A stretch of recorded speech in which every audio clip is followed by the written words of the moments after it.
요엘서는 시작을 하면서 메뚜기의 재앙으로 시작을 합니다.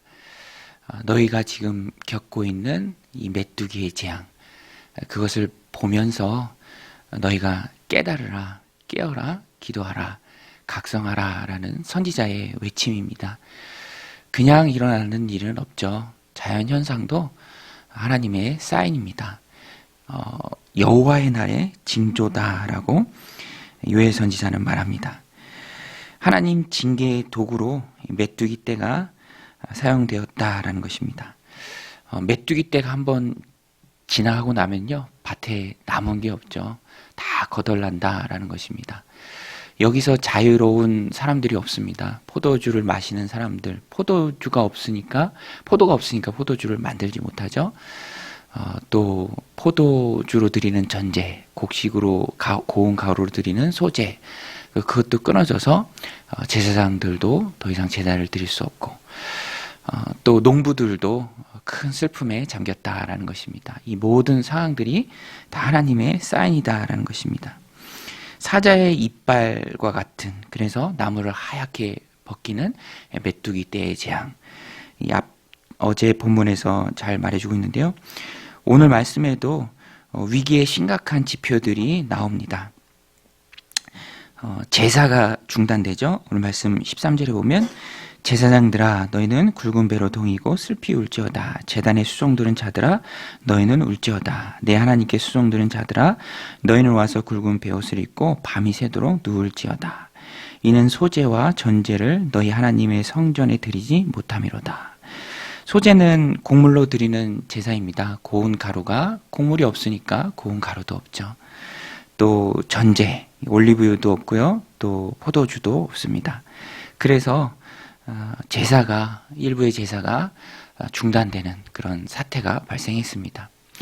중단이라는 것이 갖는 의미가 굉장히 심각합니다. 하나님과의 단절이죠. 드릴 것이 없어서 제사가 단절되는 상황입니다. 그래서 요엘 선지자는 제사장들아 너희는 굵은 배로 동이고 슬피 울지어다. 베옷을 입고 밤새도록 누워있으라. 하나님 앞에서 겸비하라, 깨어 기도하라 라는 것입니다. 사태의 심각성을 깨닫고 하나님 앞에 두려움으로 기도하라 라는 것입니다. 또 오늘 본문에 나오는 심각한 지표는요, 18절에 보면 가축에게 먹일 음식조차도 없었습니다. 18절 보면 가축이 울부짖고 소떼가 소란하니 이는 꼴이 없음이라. 양떼도 피곤하도다. 먹지 못하기 때문에 울에 있는 가축들이 큰 소리로 부르짖는 것이죠. 이것은 두려움을 의미합니다. 많은 짐승들이 울부짖으니까 그 소리가 얼마나 두려움이겠습니까?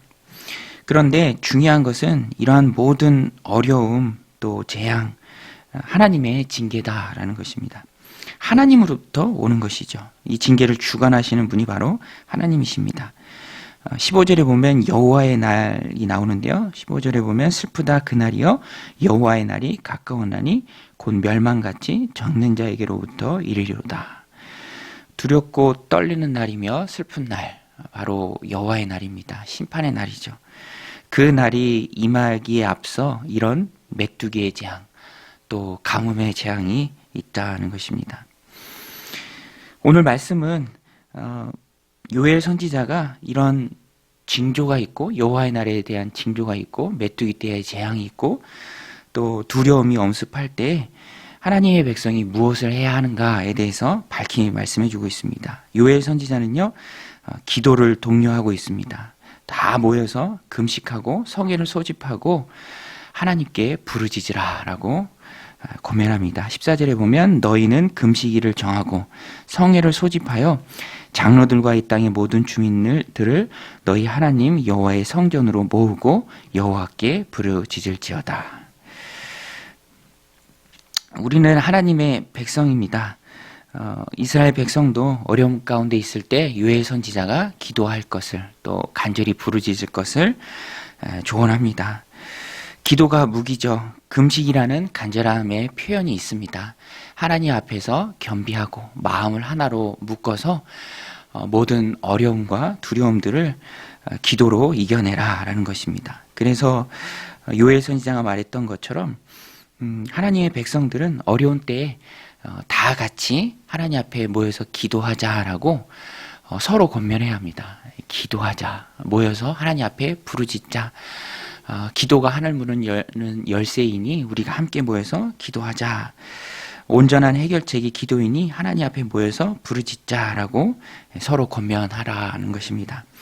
에스더도 페르시아 땅에서 유대 민족 전체가 몰살될 위기에 처했을 때 하나님 앞에 금식했죠. 금식하고 기도했습니다. 그 후에 죽으면 죽으리다라는 담대한 마음으로 나아갔을 때 모든 민족이 구원을 받았다 하는 것입니다. 기도의 힘이죠. 오늘 우리도 하나님이 기도라는 무기를 주신 줄로 믿습니다. 어렵고 힘들 때 하나님 앞에 깨어 기도해야 합니다. 특별히 우리 같이 기도합시다. 우리 같이 부르짖읍시다 라고 서로 권면하고 서로 독려해야죠. 기도의 자리로 나와야 합니다. 기도는 하늘 문을 여는 열쇠입니다. 은혜의 통로입니다. 그래서 우리는 어렵고 힘들 때 그때 하나님 앞에 겸비하고 겸허한 마음으로 각성하고 하나님 앞에 깨어 기도해야죠. 기도의 자리를 지켜야 합니다. 오늘 우리도 메뚜기 떼와 같은 어려움을 당하고 있습니다. 많은 사람들이 바이러스로 인해서 어려움에 시달리고 있습니다. 깨어 기도하라는 하나님의 사인이죠. 열심히 하나님 앞에 깨어 기도해야 합니다. 서로를 권면하면서 기도의 자리를 지켜야 합니다. 요엘 선지자는 너희가 이렇게 모여서 기도해라 라고만 말한 것이 아니라 요엘 선지자가 직접 기도했습니다. 자기가 기도했어요. 오늘 말씀 19절에 보면 우리 19절 말씀 같이 한번 읽겠습니다. 같이 읽을게요. 시작. 여호와여 내게 주께 부르짖으오니 불이 목장의 불을 살랐고 불꽃들이 들의 모든 나무를 살랐음이니이다. 요엘 선지자는 불이 목장의 불을 살랐고 불꽃들이 들의 모든 나무를 살랐습니다. 이 가뭄도 함께 오는 그런 상황을 보면서 하나님 앞에 기도했습니다. 오늘 우리도 기도 부탁을 많이 합니다. 내가 이런 기도 제목이 있습니다. 기도해 주세요 라고 부탁을 많이 하죠. 물론 기도를 부탁하고 또 서로를 위해서 중보하는 건 너무 중요하죠. 그러나 먼저는 안타까운 상황과 현실 또 두려움의 모습들을 보면서 내가 먼저 깨어서 하나님 앞에 기도하는 것이 중요합니다. 내가 기도해야죠. 내가 깨어서 하나님 앞에 기도해야 합니다. 사무엘도 이스라엘 백성들 향해서 내가 너희를 위해서 간구하는 것, 기도 쉬는 죄를 결단코 범치 않겠다라고 말했습니다. 오늘 우리도 내가 먼저 깨어서 기도해야 합니다. 나만큼 내가 있는 사정을 더 잘 알고 또 나의 자녀들, 내가 속한 상황들을 위해서 기도할 수 있는 사람은 없죠. 내가 먼저 하나님 앞에 겸비하는 마음으로 깨어 기도해야 합니다. 기도에 대한 의무감 또 책임감이 있어야 합니다.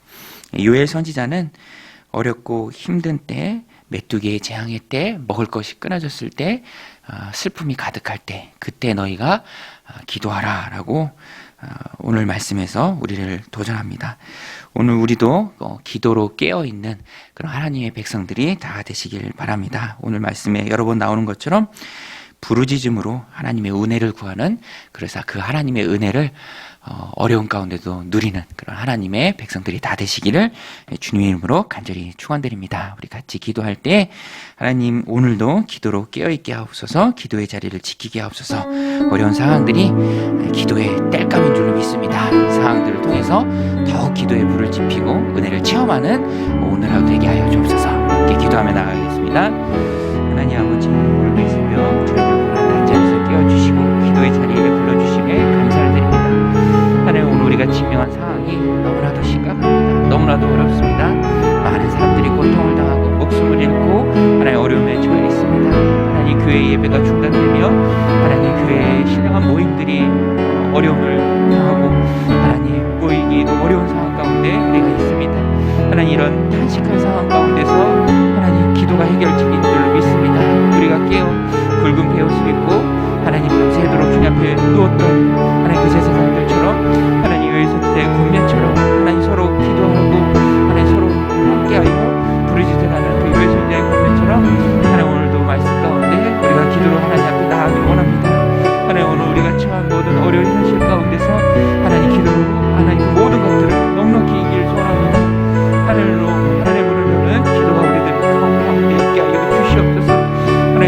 저희를 깨어 주님 앞에 부르짖게 하여 주시옵소서. 아름다운 이웃들을 위해 부르짖게 하여 주시옵소서.